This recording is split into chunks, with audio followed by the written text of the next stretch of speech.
Thank you for having me. It's my pleasure to be here. Thank you. So tell us a little bit about your story and we'll get started. I have this interesting dual career.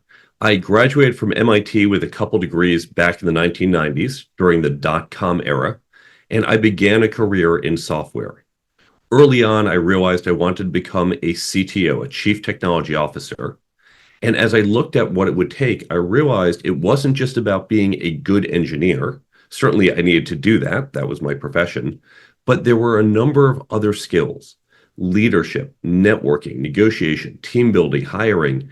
These are skills no one ever taught me. And I realized to get to the job I wanted, I needed those skills. So I began to train myself in these skills.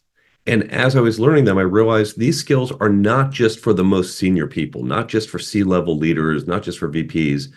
Everyone benefits. So I began to upskill my team, knowing this would help them. It would help us all be more effective. And as I was doing this, MIT had gotten feedback from companies saying, we want to see these skills in the people we hire, not just the ones we hire from MIT, not just college grads, not just engineers, everyone, but we can't find these skills either. So while I went on, I have become a CTO, I have a great career. Also, in parallel at MIT, we started a program to teach these skills to our students. And I've been teaching there now for over 20 years. And then recently said, I know it's not just MIT students who need this. So I wrote the book, The Career Toolkit. And now I also do corporate speaking. And I created the Brain Bump app to help people not just learn, but better retain and use what they get from my book and other books, all in the free Brain Bump app. So I've got my career building tech startups and this parallel career helping people with professional development. We're all human beings and we evolve all the time. How important do you think evolving as a person, like with these skills, is important? It is absolutely positively important. Not only do these skills themselves really play a fundamental role in your ability to execute. I'll give you an example in a moment, but the world we live in evolves and changes. When you think about skills like leadership or networking or communication, we were doing it a certain way. And then when COVID hit and we started interacting more online, we had to adjust how we communicate slightly or how we build relationships. So even if you were an expert, you still need to continue to evolve and learn. So let me give you an example about why and how these are important. We're going to do a little bit of math, but it's going to be basic math. Imagine, if you will, a rectangle that's 4 by 10. You need to add 2 units to one side to maximize the area. So which side do you want to add it to? Now, if you need to pause for a moment, feel free. But the answer is we add it to the short side. We go from 4 to 6 to get 60 units. The other way gives us only 48.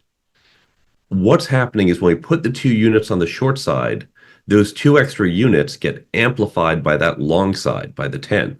If we put the 2 units on the 10, they're only amplified by the 4. All of us have long sides and short sides. Most of us think about the side we focus on as our field. Oh, I'm an engineer. I need to learn new technologies. Maybe you're an accountant. You need to keep up with accounting rules, or medicine. You have to keep up with what's happening in medicine. And yes, you do. And you have to make sure that long side continues to evolve and get longer. But if you only focus on that long side, you get this very long, narrow, thin rectangle. And the overall area, your overall capability is very small. If you put a little effort into some of these short sides, which for many people is leadership or networking or communication, all of a sudden you get that better ROI. So I'm not saying don't work on your core skills. Yes, do so, but put a little time into these others and you become so much more effective. You leverage more of those core skills. Most of a lot of my audience is towards entrepreneurship and business. What would you say is the first skill that would be important to master? Well, whether you're an entrepreneur or a professional. There's no one skill per se because it depends on your situation. Maybe what you're trying to do involves having access to lots of people. Getting good at networking and building that network matters. On the other hand, maybe the big challenge is communicating the vision to different people and building those communication skills. That's what's important. So it really depends on your situation. Maybe to get the job done, it begins by gaining the rights to IP or to some physical asset.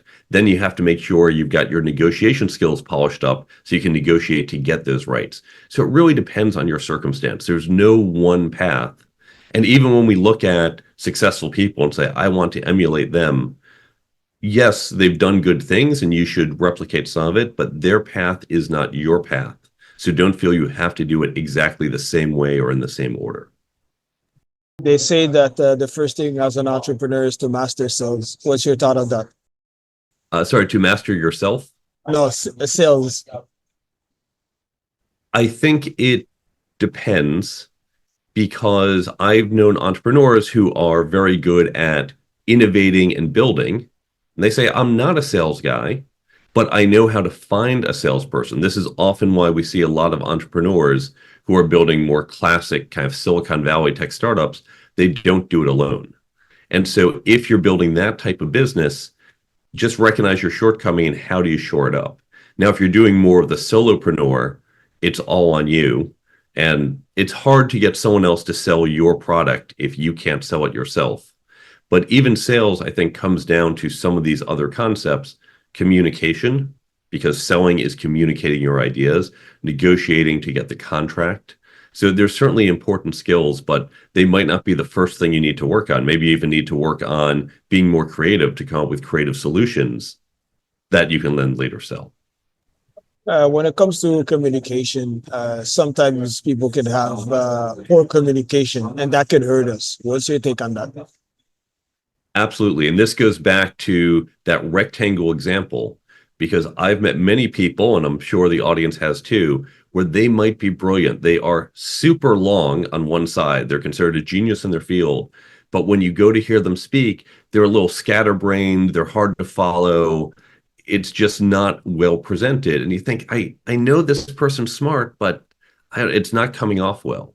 Whereas someone who might not be quite as smart, but is a better presenter, can put the ideas in a more digestible way, they tend to get more resonance.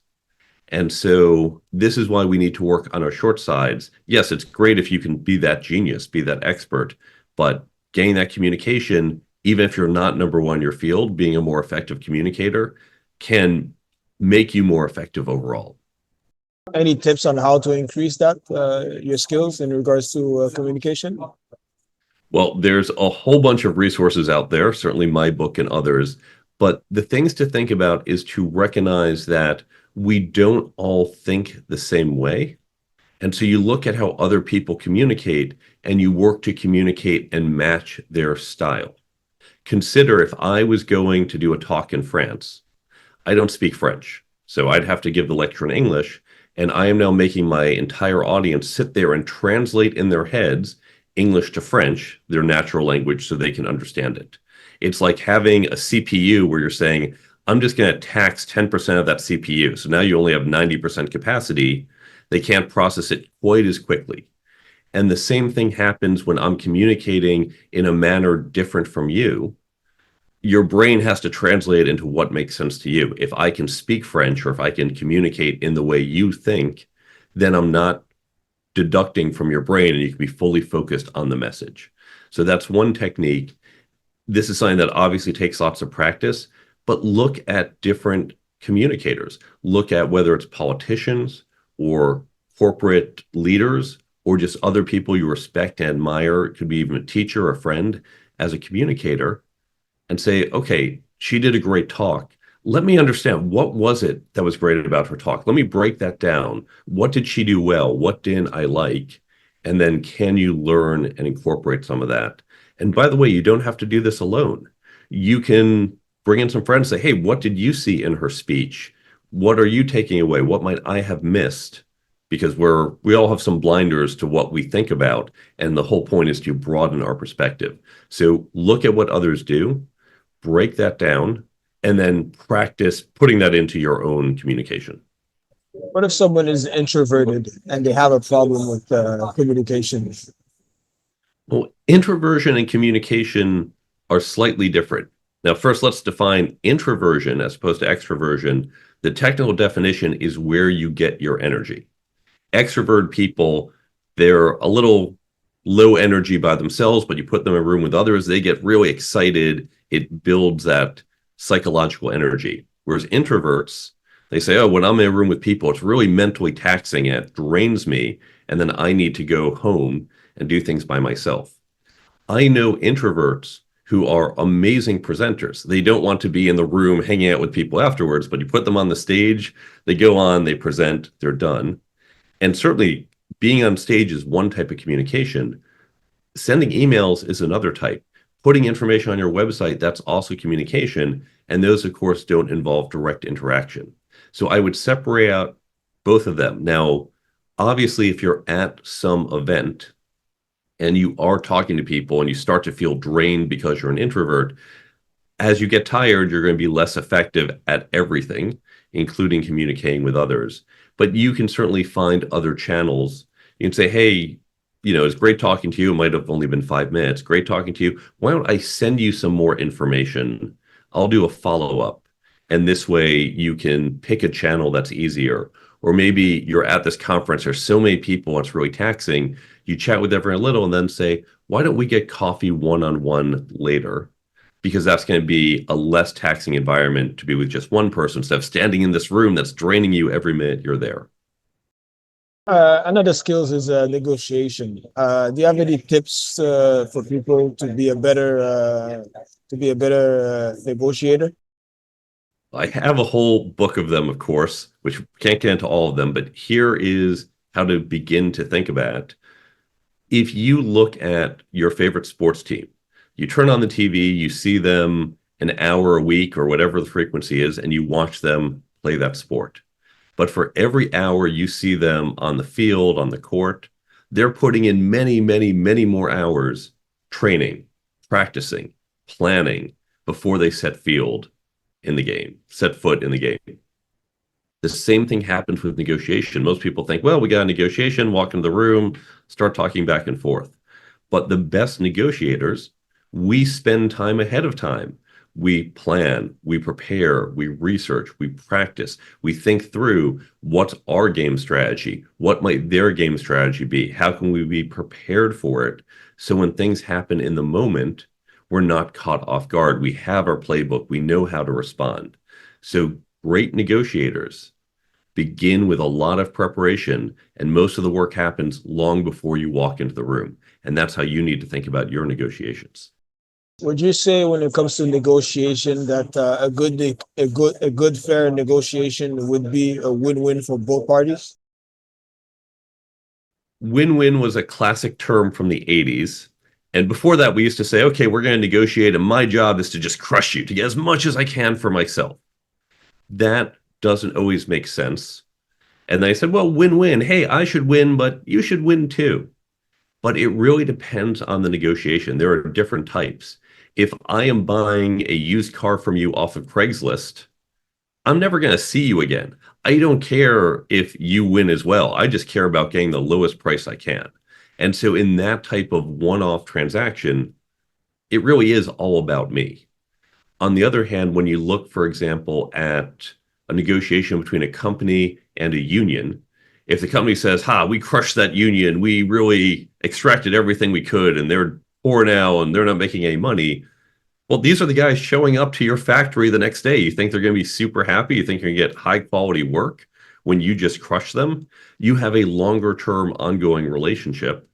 You do want to make sure both sides walk away with something. So they're more of a win-win makes sense.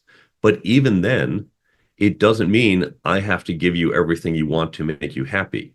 It means I do need to make sure you're happy enough, but I still want to make sure I'm getting as much as I reasonably can. Another skill you talk about is leadership. Talk to us about that. Leadership is a very broad and complex skill.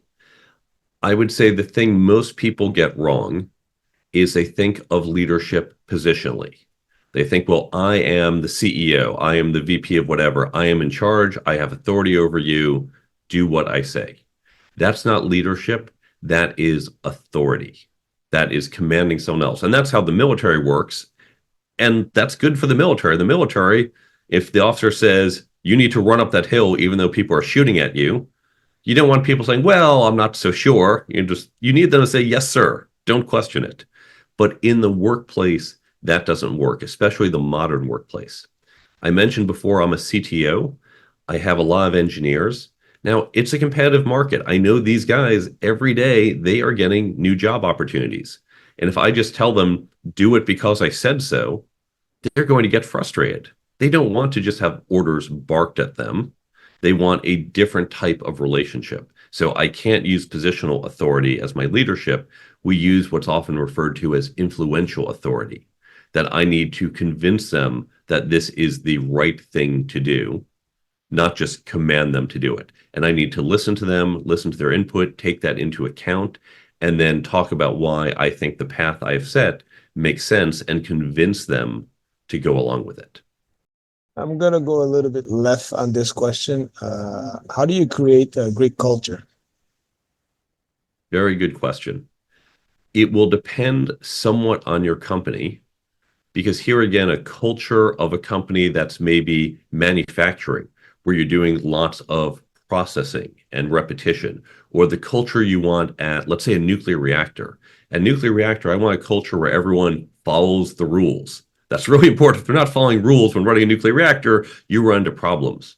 On the other hand, if I am running a creative agency, I want a culture where people really do think outside the box and where, it's okay if you show up 2 minutes late to a meeting because you were lost in thought and have this really good idea and want to finish it out. At the nuclear reactor, I don't want you 2 minutes late. 2 minutes late means we're 2 minutes into a meltdown. So we're going to create different cultures with different values. So the first thing is to recognize there's no one size fits all in the culture. But once you recognize here are the cultural values we want, you need to do a few things. First, it starts from the top. It begins with the CEO, the executive team. You need to live and breathe that culture. And you need to create the right incentive systems that people are rewarded for doing that and penalized if they're going against it. And this could penalize could just be, hey, you should stop doing that. I don't mean hard penalties necessarily. The other important thing to remember is culture is not what you put on your website. So many companies say, here are 7 values. We believe in customer first or whatever they say. But the actual culture is how you execute day to day. And so if you say we have a culture of listening, but you have a manager somewhere in your organization who, anytime someone brings a complaint, he shoots the messenger, he's not listening, and people aren't going to want to share information, doesn't matter what's on your website, the reality is you're not doing it. So you need to recognize your culture, regardless of what you first say and what you set. It's how people actually live their day to day in the workplace. And that's your true culture. We talk about ethics in your book. Talk to us about that. Ethics is something most people tend to ignore, unfortunately. They say, oh, yes, yes, we want it until it becomes inconvenient. And we need to change that culture. I think of ethics the same way I think about fire safety. Now, you probably remember as kids, we'd be in school and we'd have a fire drill. I'd say, we're going to do a fire drill. And when you hear the alarm, everyone line up and calmly walk to the exit, take the stairs, not the elevator. And we were all trained to do that. I've been in buildings where we've had the fire alarm go off. Now, if you haven't had this training, you'd first think, oh my God, run for your life, because in some cases, our lives are literally on the line. But we've all been trained and we all know, okay, don't shove people out of the way. That's not good. And I know they're not going to shove me out of the way. I won't shove them out of the way, even though these are strangers. We're going to all calmly walk. We're going to use the stairs, not the elevator. And we have calmly and safely evacuated the building because we've been trained. You get into trouble because you get into a stressful situation. There's a product that maybe needs a recall because it's hurting people. But if we do the recall, it's going to cost us so much money. And I don't know if we have that money or it's going to hurt our brand. Oh, I don't know if we really want to do that. There's so much pain. Isn't it easier just to let people use the bad product? And this is where if you have the training and you say, yes, it would be easier be easier to run for the doors when you hear that fire alarm, but we've been taught not to. I've got the discipline not to do it. We need to do the same thing within our companies and say, here are the guardrails, here are the lines. We've talked about this, we've planned for it. And even though this is a tough situation, the alarm's going off, we can still stay within our ethical guidelines. You also talk about career questions. Talk to us about that. When you think about your career, most people just say, well, I think I want to be at this title in 10 years. I want to be a director. I want to be a VP. And that's their entire plan. Really, you need to ask yourself more questions. Is this what you want? What are other things you want? That's going to help you determine where you want to go and also how to get there. You need to define the path, not just the destination. Last words in regards to everything we talked about. These are skills that aren't one and done. And I'll use another analogy for sports or for music. You wouldn't say to a sports team, hey, welcome, you just joined my team, you're on our basketball team. We're going to send you to a 3-day training program. And now that you've done those 3 days, great, you're ready to play the season. We'll see you at every game. That's insanity. You say, no, you've done that 3-day training, that warm up, and now we're going to have regular practice. And we're going to have a coach giving you feedback, and you're going to have to continue to improve. It's not one and done. These skills are like sports or music. You can't just say, well, I read the book, I heard the podcast, I saw the webinar, check, I'm done. You need to practice these skills, continue to learn and work on them, get coaching and feedback. And so don't just say, well, I heard the episode, I know more. You do, great. But now you have to continue to work on them. Where can people find you on social media or the internet? I'm going to give you 2 websites, and the socials are on there. The website's thecareertoolkitbook.com. That's my book's website. You can learn more about the book or how to get in touch with me. There's a number of free resources on that website on the resources page, including the career questions. We didn't have time to get into them, but you can download those career questions for free. I put out a weekly blog, and again, you can follow me on social media. The second website is brainbumpapp.com. This is a completely free app. If you go to the website, you can follow links to Brain Bump in the Android and iPhone stores. But at brainbumpapp.com, you can see about this app, how it works, and it has the tips from my book and from lots of other books, blogs, podcasts, and other sources. So you can have all the tips in your pocket. Because those networking tips you read, they don't help you if you forgot them and they're saying in a book at home when you're at an event. So now you'll have all the tips in the pocket right and when you need it. So thecareertoolkitbook.com and brainbumpapp.com.